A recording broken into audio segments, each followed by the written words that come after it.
말씀 여러분 안녕하세요. 오늘도 하루 5분 하나님의 말씀에 심기는 매일 성경 묵상의 시간입니다. 열심히 영상을 만들어 올리고는 있는데 여러분들 잘 보고 계신 거 맞죠? 영상이 좋으셨다면 좋아요 한 번씩 눌러주시면 영상을 만들 때 큰 위로도 되고 또 격려도 될 것 같습니다. 자, 아무튼 오늘 우리가 함께 묵상할 본문은 에스라 8장 1절부터 20절까지의 본문입니다. 지난 본문에서 우리는 에스라라고 하는 사람이 하나님의 백성에게 율법을 가르치고자 헌신했다는 내용을 살펴보았습니다. 평소 에스라의 신실하고 경건한 삶을 잘 지켜보았던 아닥사스다 왕은 에스라가 예루살렘으로 귀환하고자 했을 때 친히 칙령을 내리면서까지 지원을 아끼지 않았죠. 오늘 본문은 그 다음에 이어지는 내용인데요. 누가 에스라와 함께 갔는지를 본문이 기록해주고 있습니다. 사실 오늘 본문은 묵상하기가 쉬운 본문은 아닙니다. 우리가 배운 방법론대로 묵상을 하려고 하면 하나님을 찾기도 어렵고 명령도 찾기가 어렵기 때문이죠. 가끔 이렇게 난이도가 있는 본문들을 우리가 만나게 됩니다. 일단 문맥부터 파악을 해보죠. 1절부터 14절은 에스라가 예루살렘으로 귀환하고자 했을 때 함께 했던 지도자의 이름과 백성들의 수를 우리에게 보여줍니다. 그리고 15절부터 20절은 그 중에 레위인이 없었기 때문에 에스라가 레위인을 친히 찾고자 노력했다는 내용을 담고 있죠.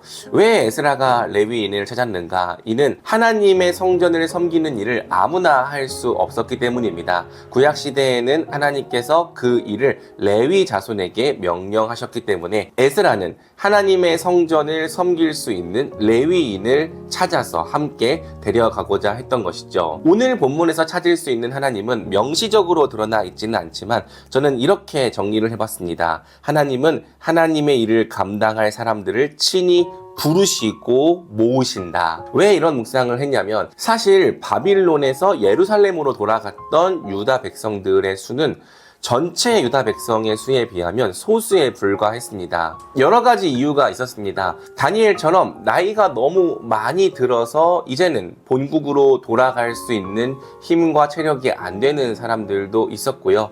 또 70년간 바벨론에서 일구어온 삶의 터전과 기반을 포기할 수 없는 사람들도 있었죠. 바빌론부터 예루살렘까지는 대략 1500km 정도의 거리인데 이는 결코 쉽게 갈 수 있는 길이 아니었습니다. 길을 가면서 죽을 수도 있고 또 강도들을 만나서 약탈을 당할 수도 있는 목숨을 걸고 가야 하는 길이었던 것이죠. 그래서 비록 고레스 왕이 칙령을 내려 본국으로 돌아가는 것을 허락해 주었을지라도 실제로 예루살렘에 돌아갔던 백성들은 그리 많지 않았던 거예요.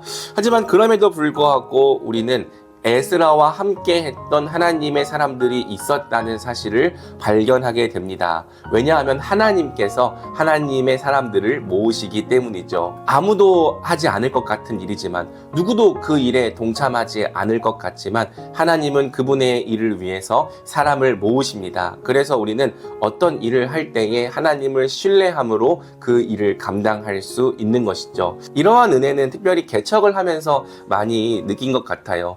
교회를 개척하면서 과연 누가 우리 교회로 올까라는 생각을 참 많이 했습니다. 믿음이 없는 인간적인 생각이죠. 그런데 하나님의 사람들은 하나님이 모아주시더라고요. 지금 우리 교회는 하나님께서 모아주신 사람들을 통하여 함께 교회로 지어져 가는 중이죠. 그렇기 때문에 우리가 사람이 모이지 않을 것에 대하여 두려워하지 않길 원합니다. 우리가 하나님께 순종하길 원한다면 하나님은 우리에게 필요한 사람들을 붙여주실 것입니다. 그리하여 반드시 하나님의 뜻이 성취되게 하실 것입니다. 순종해야 될 명령은 에스라가 했던 행동에서 찾아볼 수 있겠죠. 에스라는 레위인이 없는 것을 보고 그저 수동적으로 기다리기만 했던 것이 아니라 능동적으로 나가서 사람을 찾습니다. 그리고 성경은 이렇게 이야기를 해요. 18절 하나님이 우리를 잘 보살펴 주셔서 갔던 이들이 사람들을 데려왔다. 이 말씀처럼 우리가 때로는 필요한 사람들을 찾아야 될 때도 있는 것이죠. 물론 하나님께서 하나님의 사람들을 모아주시지만 때로는 그 일에 적합한 사람을 우리가 나가서 적극적으로 찾아야 될 필요성이 있다고 성경은 이야기를 하는 거예요. 여러분에게 맡겨진 사명을 수행하기 위하여 필요한 사람은 어떤 사람입니까? 그러한 사람을 붙여주실 때까지 기다리는 것도 믿음이지만 또 한편으로는 나가서 찾아보시길 바랍니다. 번면해 보시고 또 함께 하자고 초청해 보시길 바랍니다. 하나님께서 그 발걸음에 은혜를 더하여 주실 것이라고 믿습니다. 역으로도 적용할 수 있겠죠. 만약 누군가가 여러분을 찾아와서 나와 함께 하자고 초청한다면, 나를 도와달라고 부탁한다면 이것이 하나님으로부터 난 일인지 우리는 기도해 봐야 합니다. 그리고 기도해 보면서 하나님께서 나를 부르신다는 마음을 주신다면 우리는 기꺼이 그 일에 동참해야 하죠. 그렇게 하여 하나님의 나라를 세워가는 일에 우리도 함께 힘을 보태야 할 줄로 믿습니다. 바라기는 하나님께서 여러분에게 필요한 사람들을 오늘도 붙여주시고 만남의 축복도 허락해 주시기를 원하며 오늘 말씀을 붙잡고 같이 기도하겠습니다. 기도할까요? 사랑해 주님, 감사합니다.